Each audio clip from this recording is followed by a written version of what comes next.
নির্বাচনের 2 দিন আগেও বিএনপি সর্বোচ্চ পর্যায় থেকে আমরা দেখতে পাচ্ছি যে পরাজয়ের ন্যারেটিভ, তাদের মধ্যে পুরোপুরি হতাশা। বিএনপির দিন শেষ হয়ে আসছে, একদম কাছাকাছি। 12 ফেব্রুয়ারির পর দেখবেন যে বিএনপি নেই। বিএনপি প্রধান বিরোধী দল হবে, ইটস ট্রু, বাট দল হিসাবে বিএনপি ভেঙে যাবে।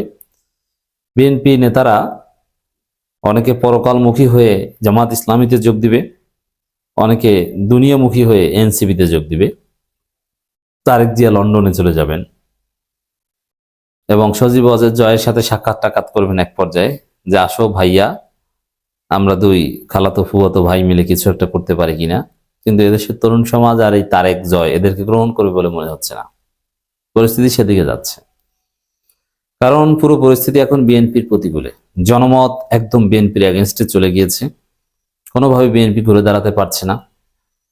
নির্বাচনের 2 দিন আগের যে চিত্র, প্রচার প্রচারণার শেষে অবস্থা খারাপ। শেষের দিন বিএনপি একদম ডাব্বা মেরেছে। তারেক জিয়া গ্যাসের কূপ খনন করে আবিষ্কার করে ঘরে ঘরে গ্যাস পৌঁছে দেন। আপনি চিন্তা করেন এদের মাথায় কি আছে। মির্জা ফখরুল ফতোয়া দেন, এর মানে যেটা তাদের কাজ না, এই উদ্ভট কথাগুলো বলছেন। মির্জা ফখরুলের কাজ কি ফতোয়া দেয়া? তিনি ফতোয়া দিয়েছেন জামাতে ভোট দিলে ইমান নষ্ট হয়ে যাবে। আমরা এক সময় এই অনলাইনেও দিনই বিষয় আলোচনা করতাম, শিরক বেদাত থেকে শুরু করে নানান বিষয় আলোচনা করতাম। আমাদের পুরাতন দর্শক আপনারা যারা আছেন আপনারা জানেন, সেখানে ইমান ভঙ্গের কারণ কি আলোচনা করতাম। ডক্টর আবু বকর জাকারিয়া মাঝে মাঝে আলোচনা করতো, ওটাকে আমরা রিফিউট করতাম। শেখুল ইসলাম ইবনে তাইমিয়ার কিতাব রয়েছে এই বিষয়ে, মোল্লা আলী কারির কিতাব রয়েছে, কে কি বলছে, ইমাম আহমদ ইবনে হাম্বল কি বলছেন, এগুলো নিয়ে আমরা অ্যানালাইসিস করতাম, আপনাদেরকে শোনাতাম। ফেসিবাদী আমলে যখন রাজনীতির কথা তেমন একটা বলা যেত না, তখন এগুলো বলতাম। এবং এর মধ্যে অনেক, বা এটা অতি জরুরি, এটাই ডক্টর আবু বকর জাকারিয়া, মতিউর রহমান মাদানী বা এই টাইপের, ডক্টর মনজুর ইলাহি, এই টাইপের লোকজনের কাজ। আর এই ফতোয়া দিচ্ছে এখন মির্জা ফখরুল, যার দাড়িতে লাগিয়েছে এমন তেল জীবনে আর দাড়ি উঠবে না, মারা গেলে সুরঞ্জিত সেনগুপ্তের মতোই দেখাবে, পার্থক্য করা যাবে না। এই হচ্ছে বিএনপির অবস্থা, সব এলোমেলো। নির্বাচনের 2 দিন আগেও বিএনপি সন্ত্রাসীরা গ্রেপ্তার হচ্ছে, কেউ অস্ত্র সহ, কেউ মাদক সহ, কেউ দর্শন করতে যে গ্রেপ্তার হচ্ছে।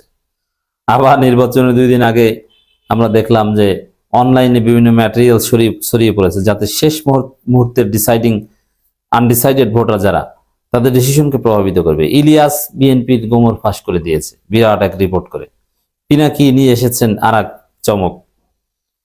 তো পুরো অনলাইন ইনফ্লুয়েন্সার জগৎ যারা আছে, তারা নির্বাচনের জনমতের মোড় ঘুরিয়ে দিচ্ছেন। যারা ফ্যামিলি ব্লগ করতেন, বিভিন্ন জায়গায় ঘুরতে যেতেন, ফারহানা বিথি, তানিয়া সুলতানা সুরুবি, এরকম আরো অনেকে আছে, বিথি সরকার, জনপ্রিয় এরকম অনেক ফ্যামিলি ব্লগার, এরা সব এখন দাঁড়িপাল্লার পক্ষে। বিএনপির পক্ষে কেউ নাই, বিএনপি একলা হয়ে গেছে, এতিম হয়ে গেছে। তো দর্শক, প্র্যাকটিসিং মুসলিম, নন প্র্যাকটিসিং মুসলিম, নামের মুসলিম, কামের মুসলিম, সব এখন দাঁড়িপাল্লা। হিন্দু, মুসলিম, খ্রিস্টান, সব দাঁড়িপাল্লা। আর বিএনপির এজন্য এই যে পরিস্থিতি, এই পুরো পরিস্থিতি দেখে বিএনপি এখন পরাজয়ের ন্যারেটিভ নিয়ে এসেছে। তারেক রহমান বলছেন যে ষড়যন্ত্র হচ্ছে, আর জামাত কি করে? ষড়যন্ত্র মুহূর্তের মধ্যে মাটি চাপা দেয়। যেমন মোবাইল ফোন ব্যবহার করা যাবে না ভোট কেন্দ্রে, একদম পুরো পরিস্থিতি ঘুরিয়ে ফেলেছে জামাত, বাধ্য করেছে এই সিদ্ধান্ত বাতিল করতে। আর পরাজয়ের তারেক রহমান শেষের দিন ষড়যন্ত্র হচ্ছে বলে ঘরে ফিরে গেছেন, এটা বলে। কিন্তু কি ষড়যন্ত্র, আর সেই ষড়যন্ত্র ব্যর্থ করতে কি করতে হবে, এটা কিছু করতে পারেনি। দর্শক, এই একটা বিষয়। তারপরে পরাজয়ের পর যে কথাগুলো বলা হয় 2 দিন আগেও, সেই বিষয়গুলো নিয়ে বিএনপি রাজনীতি করছে। যেমন তারেক জিয়া বলছেন, নকল ব্যালটের সিল বানাতে গিয়ে ধরা পড়েছে একটি মহল।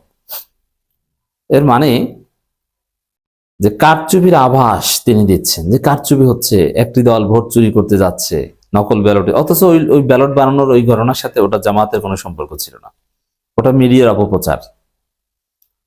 আর নকল ব্যালটের সিল বানিয়ে কি ভোট চুরি করা যায়? এত সোজা ভোট চুরি, ওটা বিএনপি প্রশাসনকে ম্যানেজ করতে পারে, প্রশাসনকে ম্যানেজ করতে হয়। যেমন আপনার এসপিদের 1.5 কোটি টাকা, 1.5 কোটি করে টাকা দিচ্ছে। 2জন এসপি কে অলরেডি বিএনপি 1.5 কোটি টাকা দিয়েছে। এটা পিনাকি ভট্টাচার্য আবার জানতে পেরেছেন। তো এরকম আরো অনেক কিছু আপনারা দেখবেন। এইগুলো হচ্ছে ভোট চুরির সিস্টেম, এসপিদের বা প্রশাসনকে ম্যানেজ করার। যদিও যত এসপি ম্যানেজ করেন লাভ হবে না, কারণ জনগণের হাতে মোবাইল আছে। ওই যে ছাত্র সংসদ নির্বাচনে যেরকম বিএনপি পন্থী প্রশাসনের হাত ধরে শিবির জিতে এসেছে, ওই রকম বিএনপি পন্থীদের হাত ধরে জামাত জিতে যাবে। তো নকল ব্যালটের সিল বানাতে গিয়ে ধরা পড়েছে একটি মহল। এটা এখন কেন বলছেন? এটা তাৎপর্য কি? এর মানে সুষ্ঠু নির্বাচন সুষ্ঠু হবে এই কথা তারেক জিয়া বলতে পারছে না। পার্থক্য দেখেন, জামাতের আমিরের কাছে জিজ্ঞেস করা হয় যে নির্বাচন সুষ্ঠু হবে, তিনি বলছেন সুষ্ঠু করতে হবে, আশঙ্কা আছে কিন্তু করতে হবে, কোনো বিকল্প না, আমরা করব। আত্মবিশ্বাস দেখেছেন? আর তারেক রহমান, না এরা তো বোরখা বানাচ্ছে, এরা তো সিল বানাচ্ছে। পার্থক্য দেখছেন? এই হচ্ছে পার্থক্য।